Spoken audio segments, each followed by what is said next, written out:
नमस्कार साथियों, आज हम समावेशी शिक्षा के एक महत्वपूर्ण टॉपिक पर चर्चा करने वाले हैं। टॉपिक का नाम है मेंटल रिटार्डनेस यानी मंदबुद्धिता या मानसिक मंदता। तो चलिए इसके बारे में जानने का प्रयास करते हैं। मानसिक मंदता या मंदबुद्धिता ये वे बच्चे होते हैं जिनका बुद्धि का स्तर औसत से कम होता है, यानी नॉर्मल सामान्यतः जितनी बुद्धि होनी चाहिए उससे कम होती है, उसे हम मंदबुद्धि बालक कहते हैं। पहले इस प्रकार के बच्चों को पिछड़ा बच्चा कहा जाता था, लेकिन किसी मनोवैज्ञानिक ने इसको अपने अनुसार इस प्रकार परिभाषित किया है कि वर्तमान समय में मंदबुद्धि बच्चे ऐसे बच्चे होते हैं जिनमें बुद्धि की कमी होती है और वे समाज के साथ मिलजुल नहीं पाते हैं। ठीक है,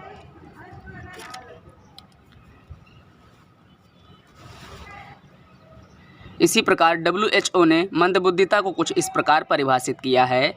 WHO ने कहा है, मंदबुद्धिता मानसिक क्षमता का अपूर्ण या अपर्याप्त विकास है, यानी किसी भी व्यक्ति में मानसिक क्षमता का उतना विकास ना हो पाना जितना एक सामान्य व्यक्ति में होता है, उसे हम मंदबुद्धिता का अपर्याप्त विकास कहते हैं। ठीक है, पेज के अनुसार यानी पेज ने इसको इस प्रकार कहा है, मानसिक रूप से मंदबुद्धि बच्चे जन्म या बचपन के समय विद्यमान एक अवस्था का विकास है जिसे सीमित अतरंग द्वारा वर्गीकृत किया जा सकता है। ठीक है, अब हम बात करते हैं मंदबुद्धिता के प्रकारों के बारे में कि मंदबुद्धिता कितने प्रकार की होती है।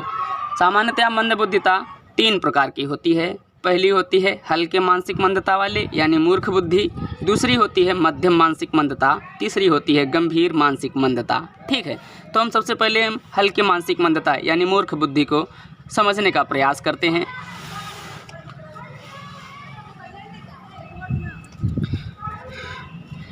हल्के मानसिक मंदता यानी मूर्ख बुद्धि ये वे बालक होते हैं जिनकी बुद्धि लब्धि 50 से 75 के बीच होती है।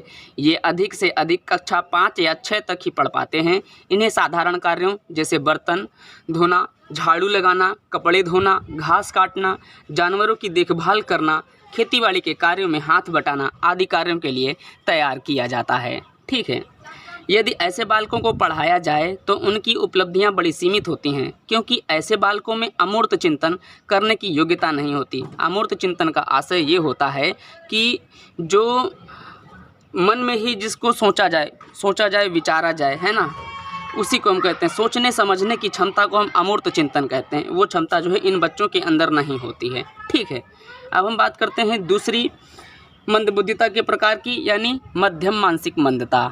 मध्यम मानसिक मंदता क्या कहती है उसको देखते हैं। इन बालकों की बुद्धि का स्तर 35 से 55 होता है। ये मध्यम निगरानी वाले कार्य कर सकते हैं और खुद की देखभाल करने वाले काम भी कर सकते हैं। ये बच्चे खाना खा सकते हैं, शौचालय जा सकते हैं, स्वयं स्नान कर सकते हैं, कपड़े पहन सकते हैं, किंतु इन्हें दूसरों की देखभाल की आवश्यकता पड़ती है। ये सामान्य विद्यालयों में पढ़ने में असमर्थ होते हैं। ये आमतौर पर बचपन में बातचीत का कौशल हासिल तो कर लेते हैं। ठीक है, मानसिक रूप से मंद बच्चों में लगभग 10% मध्यम बुद्धि वाले बच्चे पाए जाते हैं। ठीक है, आगे देखते हैं।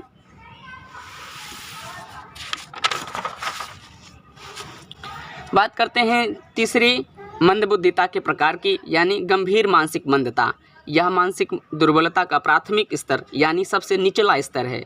इन बालकों की बुद्धि लब्धि का स्कोर 20 से 40% तक होता है। इन्हें जड़ बुद्धि कहा जाता है। ये हमेशा दूसरों पर ही निर्भर रहते हैं। इन्हें किसी भी ढंग से शिक्षा व ट्रेनिंग नहीं दी जा सकती, क्योंकि ये उतने सीखने के काबिल होते ही नहीं हैं। मंदबुद्धि व्यक्तियों में करीब 3 से 4% गंभीर रूप से मंदबुद्धि होते हैं। इनमें जीवन रक्षा की इच्छा का पूर्ण अभाव होता है, यानी अगर कोई विपत्ति भी आ जाए तो अपने आप स्वयं की रक्षा भी नहीं कर सकते, इसलिए इनमें जीवन की रक्षा का पूर्ण अभाव होता है। अब हम ये जानने की कोशिश करते हैं कि इनके कारण क्या होते हैं, किस प्रकार ये मंदबुद्धिता की स्थिति उत्पन्न होती है, यानी मंदबुद्धिता के कारण। कुछ वर्षों पहले तक मानसिक मंदन को ही पूर्व संस्कारों का परिणाम माना जाता था। पहले जब ज़्यादा इतना लोगों ने सोचा विचारा नहीं था, है ना, संकीर्ण सोच के लोग थे, परंतु अब ये विचार बदल गए हैं, है ना। अब लोगों ने विस्तृत रूप से सोचना शुरू कर दिया है। मानसिक मंदता के निम्नलिखित कारण हो सकते हैं। पहला है जन्म पूर्व काल की समस्याएं, यानी जब बच्चा पैदा नहीं होता है, माँ की कोख में होता है या जब माँ गर्भवती होती है उस समय माँ द्वारा अगर अधिक से अधिक धूम्रपान किया जाता है है ना, मदिरा का सेवन किया जाता है या नशीले पदार्थों के सेवन के कारण क्या है, मंदबुद्धिता की स्थिति उत्पन्न हो सकती है। ठीक है। समय पर भोजन ना करने के कारण, माँ जब गर्भवती होती है तब अगर वो सही से भोजन ना करे, समय पर भोजन ना करे, है ना, या किसी रोग से ग्रसित हो तो ऐसी समस्या का सामना करना पड़ सकता है ना। इन सभी समस्याओं से क्या होता है कि इसका प्रभाव भ्रूण पर पड़ता है, जिससे बच्चा जो है मंदबुद्धि का हो सकता है। ठीक है। अब हम बात करते हैं दूसरे मंदबुद्धिता के कारण की। दूसरी मंदबुद्धिता का कारण है दुर्घटनाएं।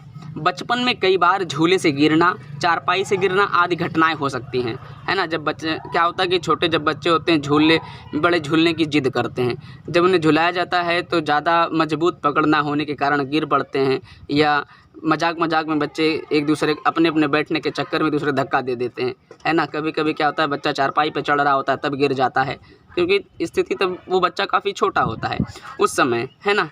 जब गिर जाता है तो उस समय ऐसी दुर्घटनाएं होती हैं। यद्यपि ये बहुत सामान्य घटनाएं होती हैं और लोग इन पर ज़्यादा ध्यान नहीं देते, परंतु सिर में लगी चोट आगे चलकर मानसिक मंदन का कारण भी बन सकती है। ठीक है।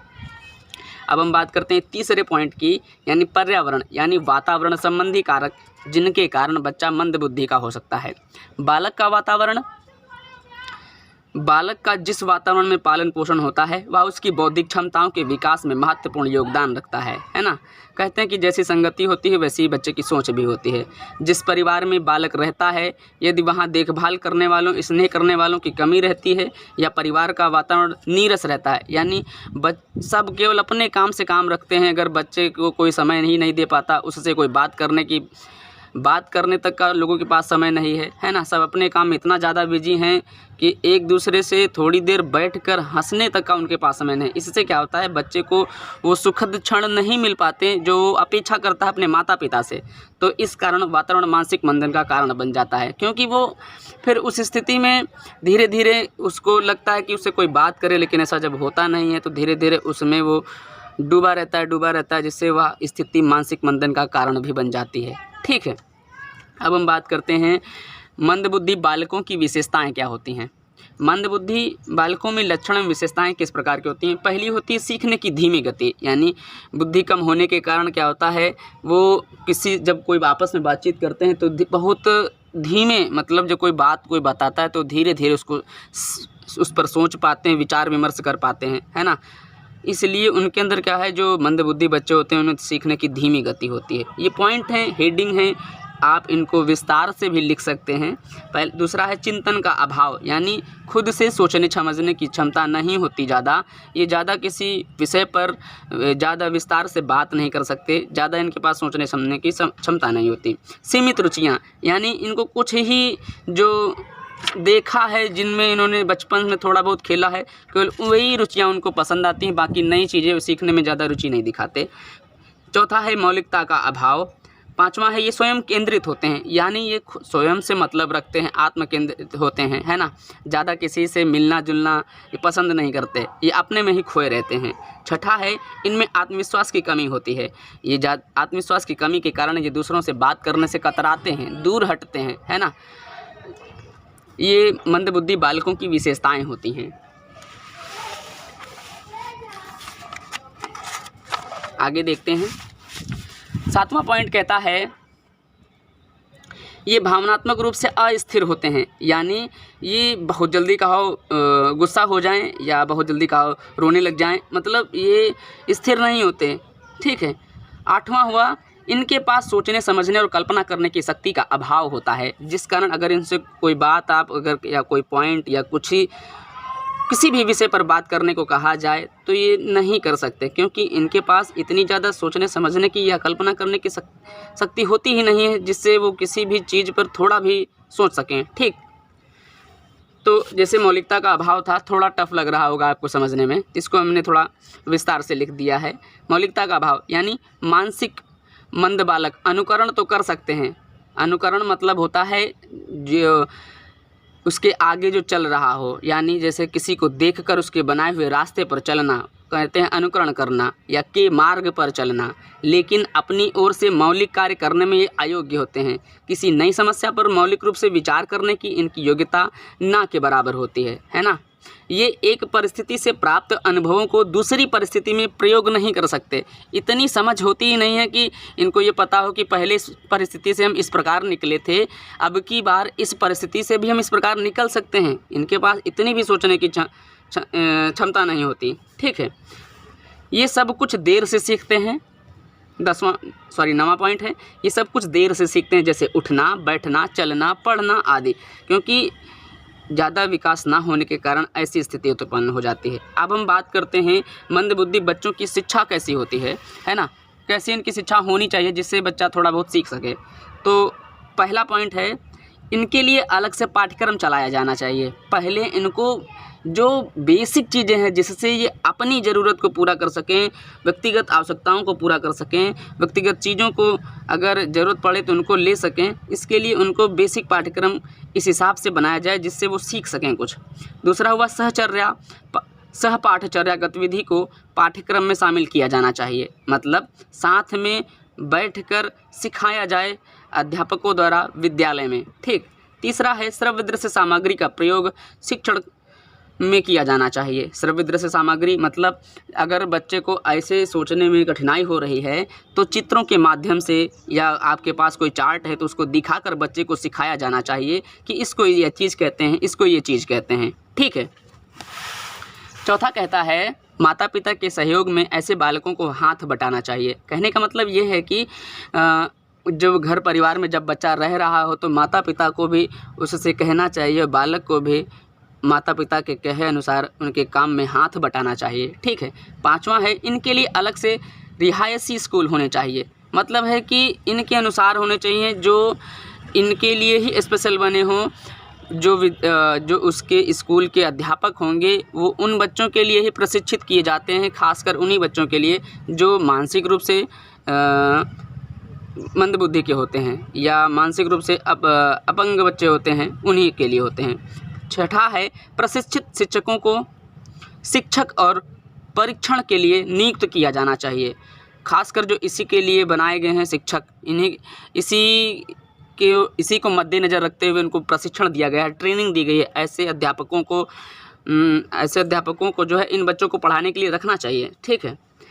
7वां पॉइंट कहता है, इन्हें व्यावसायिक शिक्षा दी जानी चाहिए ताकि वे आत्मनिर्भर बन सकें, मतलब इनको ऐसे छोटे मोटे कार्य दिए जाने चाहिए, ऐसे छोटे मोटे कार्य समझाने चाहिए, है ना, जिससे वो अपनी रोजी रोटी तो चला सकें भविष्य में। जैसे हो सकता है सिलाई मशीन का काम सिखाया जाना चाहिए, या कोई ऐसा काम धंधा जिसमें ये रुचि ले रहे हों और आगे चलकर उसको अच्छे से कर सकें, तो उनके उस हुनर को और अधिक ऊँचे स्तर तक ले जाया जाए, जिससे वो और काबिल बन सकें उस क्षेत्र में, भले ना कि दूसरे क्षेत्र में हो सके, है ना, जिससे वो उसी व्यवसाय से अपना जीविकोपार्जन कर सकें, समाज में रह सकें, है ना, आत्मनिर्भर बन सकें। 8वां पॉइंट कहता है, परीक्षा के डर से इन्हें मुक्त रखा जाना चाहिए। कभी कभी क्या होता है, अक्सर होता ही रहता है कि प्रत्येक बच्चा परीक्षा जब नज़दीक आती है तो थोड़ा डरता है। तो जो मंदबुद्धि बच्चे होते हैं वो ज़्यादा डर के कारण क्या है, बीच में छोड़ भी सकते हैं पढ़ाई को, है ना, वो शायद स्कूल ना जाएं, तो इसलिए उनको परीक्षा के डर से मुक्त रखा जाना चाहिए और जैसे वो सीखना चाहते हैं उस तरीके से उनको सिखाया जाना चाहिए। ठीक है। आज के लिए इतना ही, धन्यवाद।